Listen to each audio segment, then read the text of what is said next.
by any chance you were feeling completely emotionally stable and had no issues or worries in your love life, cease to look no further, as Joji's released his 4th album, Smithereens. So, get your tissues at the ready as there's about to be floods of tears now that the sad boy king has returned. Now, if you're a similar age to me, maybe around your mid to late 20s and onwards, you might remember Joji in a very different way, mainly under his alias of Filthy Frank and his release of the Pink Season. Now, I'd warn you off the bat, if you're a Joji fan and you head to listen to this album, it's not family friendly at all and it's probably going to be a million miles away from what you'd expect. So, I'd give a massive warning on that front if you're going to listen to it. But to me, after Filthy Frank was retired, I was always shocked at how good the music Joji started to put out was. I think for me, I was really impressed by what he brought to Ballads 1. And I think Demons, one of his even earlier songs, is still my favourite track of his. It also seems that he's recently been breaking into the mainstream full time with his new single, Glimpse of Us. So overall, it's been wild to see how he's both changed as a person and musically. And to be honest, when I saw him live, he was just as good. Running across the stage, doing one-handed cartwheels, whilst singing sad boy songs. It was very much a vibe.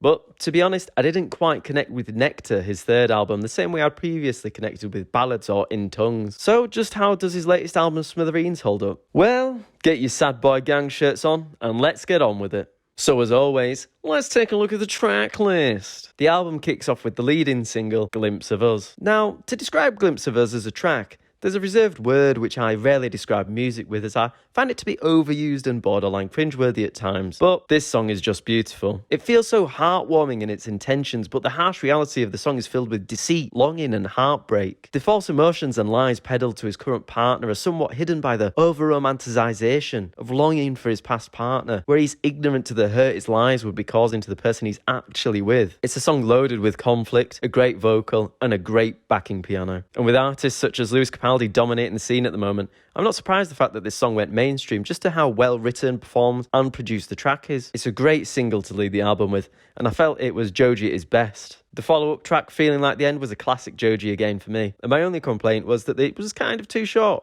But sometimes Joji works best when he's delivering his shorter, punchier tunes. Die For You, again, was a really great tune, and the vibe of the song, from an instrumental perspective, really reminded me of Gorillaz. The drums and the bass really paced the song well for me, alongside it being an easy, drifting, listening sort of track. And then it was comforted by Joji's soft vocals and the breakdown of the instrumental towards the end. Felt like I was really drifting along and out of the song perfectly and just how it needed to be. Before the Day Is Over really kept me feeling like I was on the edge of something about to happen, and it was reflected perfectly in the lyrics. It's about coming to terms with the fact that a relationship is about to end, alongside the bass and the echoing vocals really portraying the sense of dread that's on its way, while still managing to keep a slight feeling of hope at the fact the relationship actually hasn't ended yet. It feels like a really well packaged song. Next up was Dissolve, and the opening guitar is literally straight from Starman by David Bowie, which to be honest distracted me a little on my initial listen. I felt like I was kind of just waiting for the song to get started the entire time, but it never ended up getting to that point for me. But I'm sure once I'm more used to the song revolving around that, it might pull me in a bit more. But for me, this song wasn't much of a hitter and went a bit amiss. The next song, Night Rider, brought back the fast-hitting bass and shorter, punchier track that reflected Joji's monotone vocals. It really brought to life the sense of a night time throughout the track. The next song, Blah Blah Blah demo, initially made me laugh and I wasn't really sure what to expect. But when the guitar ostinato initially came on, I was taken back. And the rest of the track followed suit. It was an easy listening track that had a bit of an interesting stylistic switch up, which to be honest, I'll be definitely revisiting. I did like this track.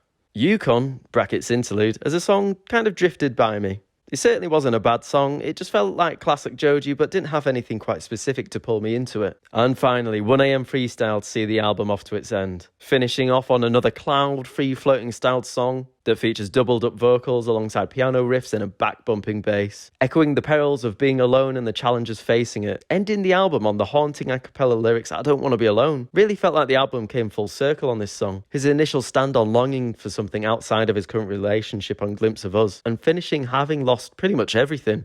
Overall, this album is great, and I would certainly recommend listening to it, whether you're a Joji fan or not. I think going into it, as most Joji albums, be prepared for some sad boy themes and songs. Otherwise, you might be in for a rough ride in an emotional sense. There are only 2 songs from the album which I felt went a bit amiss and didn't particularly fit in for me, those being Dissolve and Yukon, brackets interlude. But overall, the quality of the album is to a fairly high standard, I'd say. I think the general theme of the album reflecting being lovesick and longing for that outside of your current situation, then finding yourself in an even worse circumstance stance is incredibly strong for the first 4 songs. Then it kind of drifts out a bit, but then is nicely tied again together by the 1am freestyle. Personally, I wasn't sure how I was going to feel about this album. As I said, I loved Joji's earlier sad boy music, which developed into boppy sad boy music in Ballads 1. But then Nectar did lose me a little. But to be honest, Smithereens has really put me back into Joji's music. And I'll be listening to this album a fair bit in the next few weeks. I think I'm feeling probably a 7.9 out of 10 for the album. As I said, it was great and high quality.